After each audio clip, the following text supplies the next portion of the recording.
Hello everyone, welcome to another Revolut tutorial. In this tutorial, I'm going to show you how to get a virtual debit card on Revolut.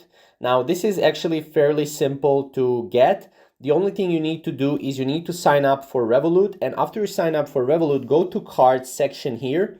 And as you can see, I have virtual card and I have physical card as well. So I can go to my plus get card and I can go here and add a physical debit card or virtual. So we want to add virtual, so we click on virtual debit card, and then you will be able to create your virtual debit card. So if we click here, we'll be able to go through the process of customizing the card, get virtual card for free. You just need to click on that, and that's pretty much it. You need to click skip, and that's pretty much it. Right now you have a virtual card that we can use.